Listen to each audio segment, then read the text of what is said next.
If your business is stuck at the same revenue level month after month, there is a 90% chance it's because of one of these 5 specific bottlenecks.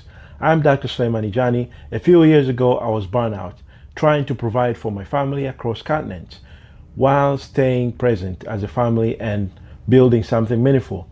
That is when I created the DSMP, Dadpuzzles SCALE Mastery Project. This is a system for parentpreneurs like me who refuse to choose between business success and family presence. This framework is changing lives, is starting a movement, and has aligned my mission with my message. If you're a purpose-driven parent, you're not alone. This is the path forward, and you're invited to walk it with us. Here's what's different about today's video. I am not just going to tell you what is wrong. I am going to give you the exact framework I use with my clients who have gone from struggling to multiple 7 figures.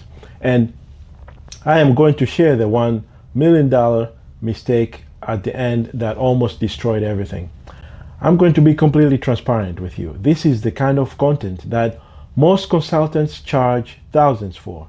But I believe every entrepreneur deserves access to strategies that actually work. So if you're ready to finally scale your business, let's dive in. Let me start with the most common scaling killer I see.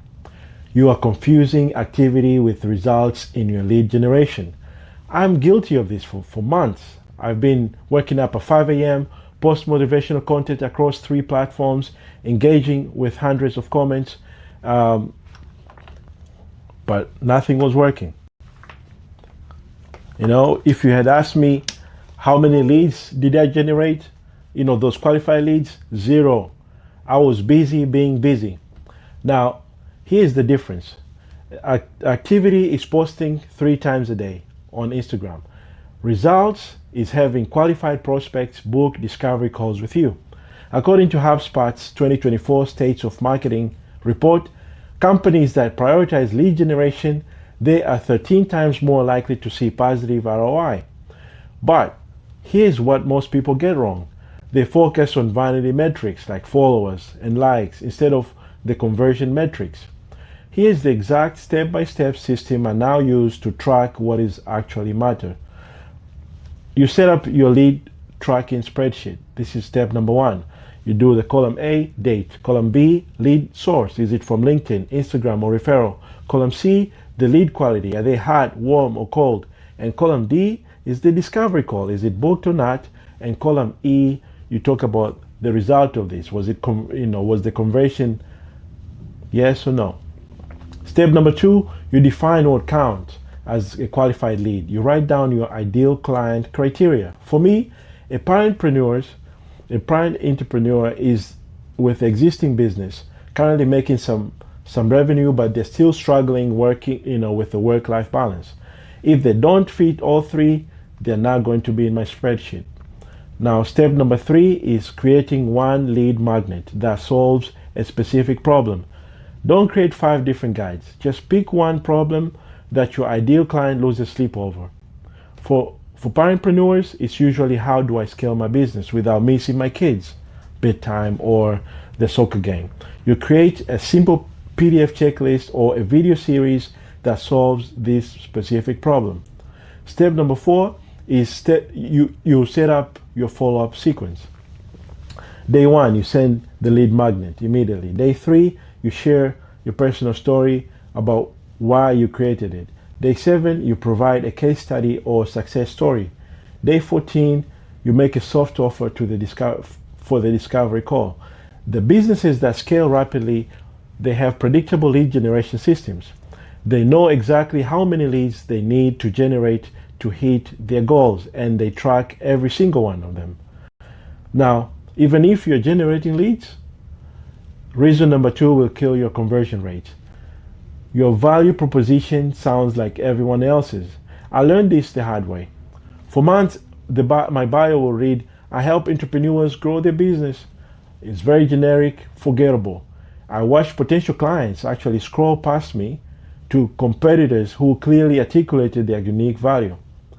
Here's what Harvard Business Review found. Companies with strong value propositions, they grow their revenues 2.5 times faster than those with weak ones. But most entrepreneurs make this critical mistake. They talk about what they do instead of the specific transformation they deliver. Now, here's what exactly the so what framework I use with all my clients. Step 1, we write down your current value proposition. Don't overthink it. Just write what you currently tell people you're doing. Step number 2, you apply the so what test. You read the value proposition out loud, and then you ask, what next? So that what? So that what? Now, if you cannot immediately answer that with a specific measurable benefit, you need to go deeper. Step number 3 is following the transformation formula.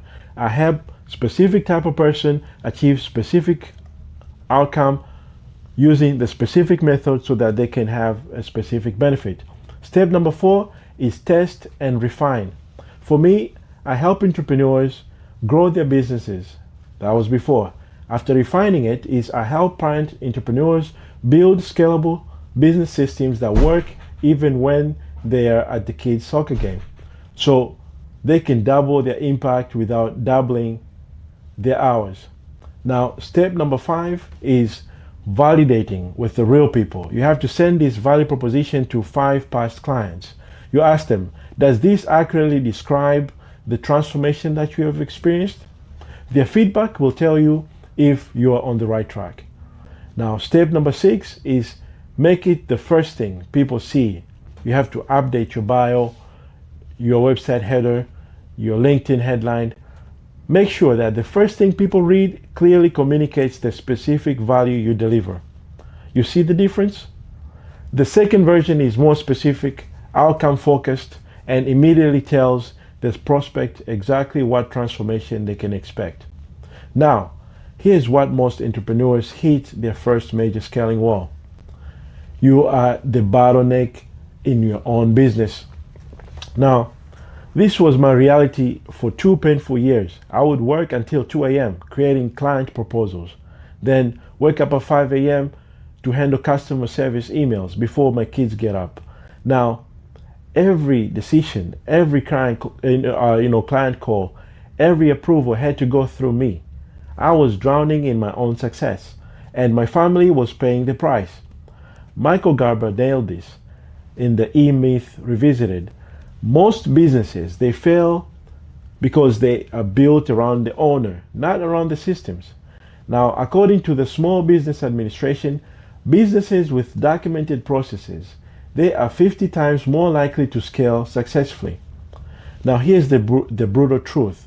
If your business cannot run without you, for 2 weeks, you don't have a business, my friend. You have an expensive job. Now, here's the exact 4-step system that I use to break free. Step number 1, 1 week you document everything that you're doing, all the tasks that you're doing on that week.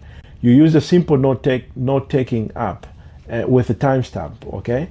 Now, you don't judge, you just document. By the end of the week, you will have a clear picture of where your time actually goes. Step number 2 is the 80-20 analysis. Look at your documented tasks and circle the 20% that generate 80% of your results. These are your genius zone activities. Everything else should be systematized and delegated. Step number 3, create standard operating procedures. Pick the tasks you do most frequently. That is not your genius zone. Open the Google Doc and write out every single step as if you're training a smart 16-year-old to do it perfectly.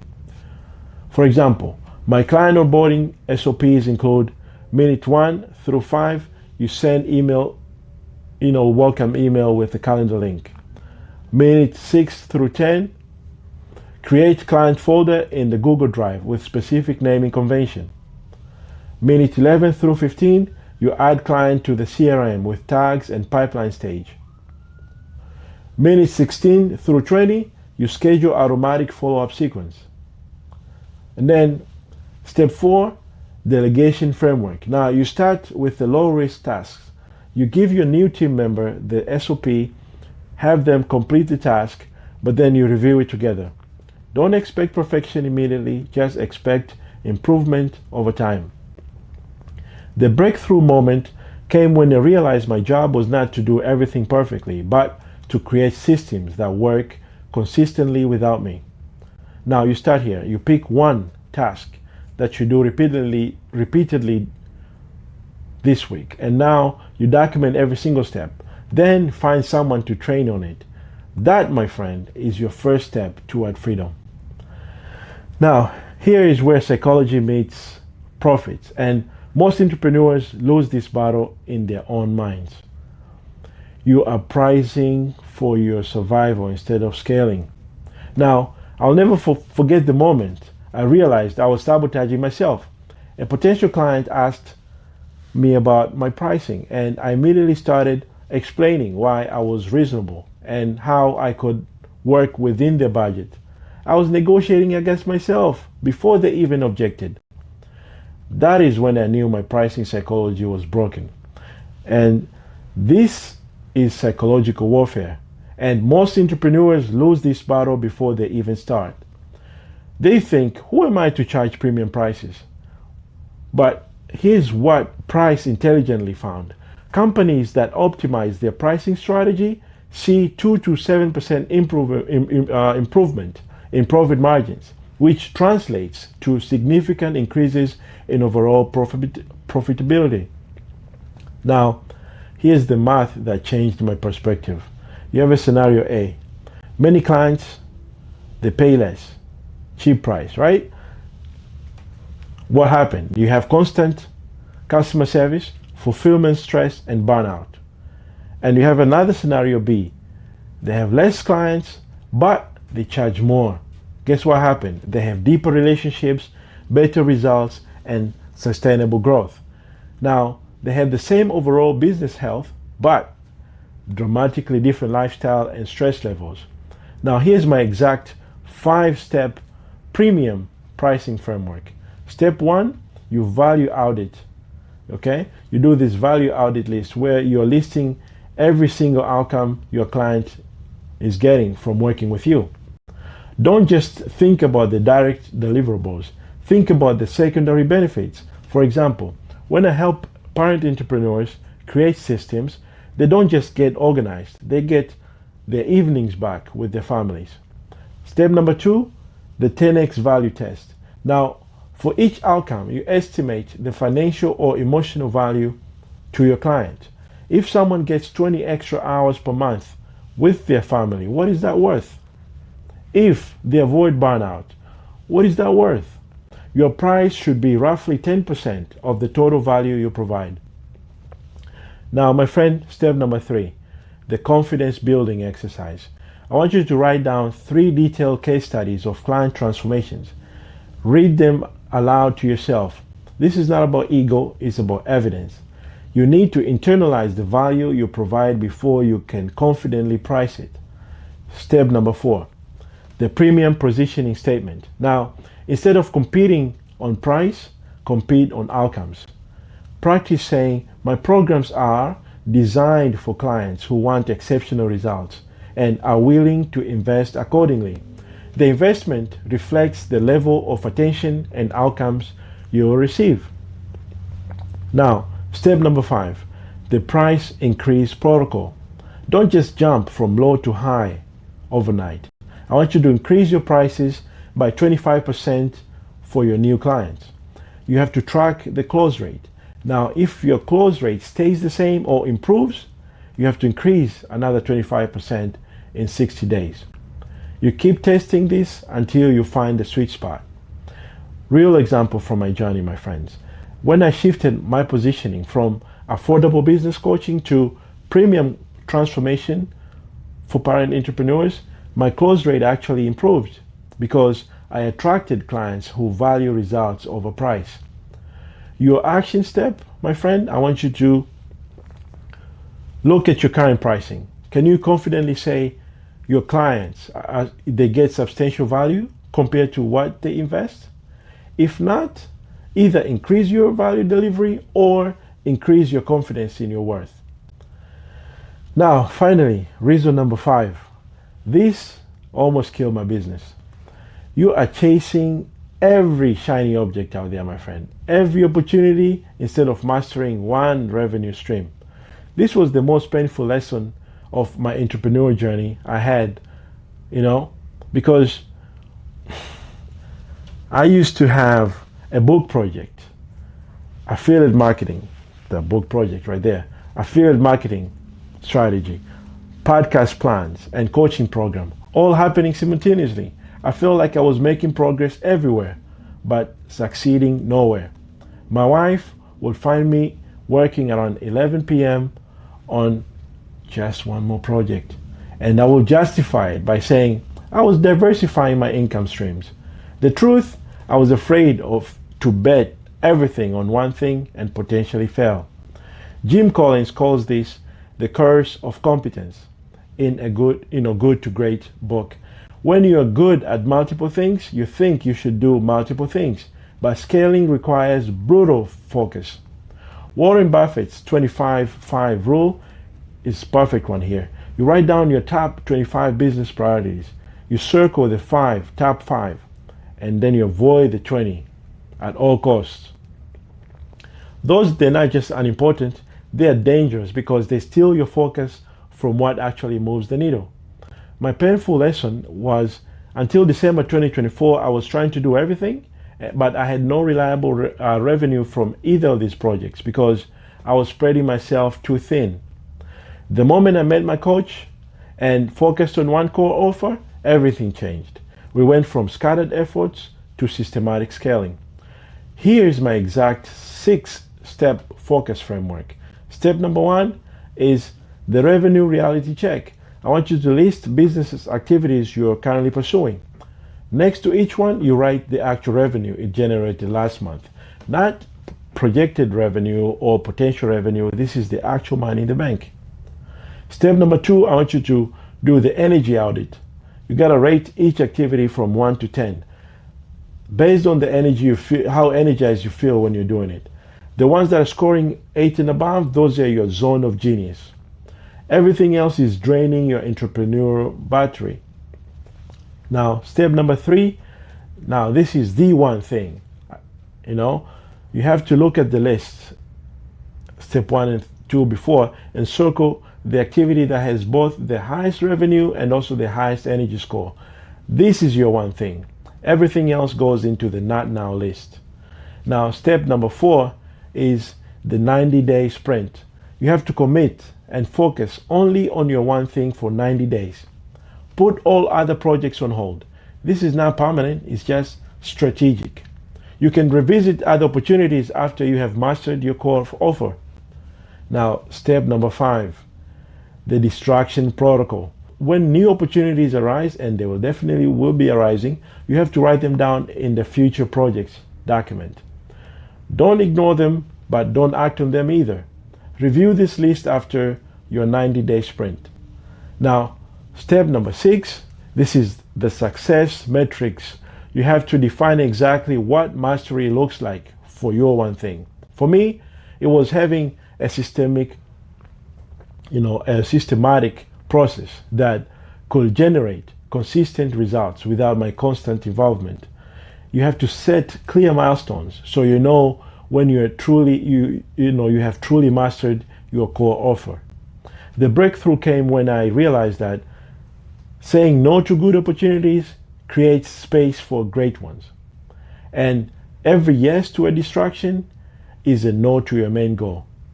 Your challenge, my friend, I want you to write everything you're currently trying to do, and you circle thing that generates the most revenue and energizes you the most. Everything else goes on pause for the next 90 days. Remember, you can do anything, but you cannot do everything. The businesses that scale choose every battle wisely and fight them with everything they've got. Now, I promise I will be sharing the mistake that cost our clients millions, and this might surprise you. The biggest mistake is not in any of the 5 mistakes that are, reasons that I've shared. It is thinking that knowing these problems is enough to solve them. But here's the truth. Information without implementation is just entertainment.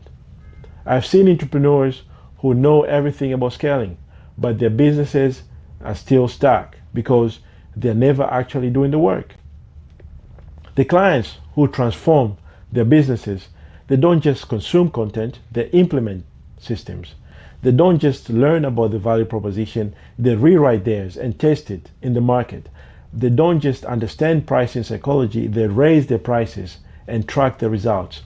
The implementation framework, my friends. So I want you to choose one problem from today's talk and set the 30-day implementation goal and adjust based on the results, not the feelings. And also, this $1 million mistake is perfectionism disguised as learning.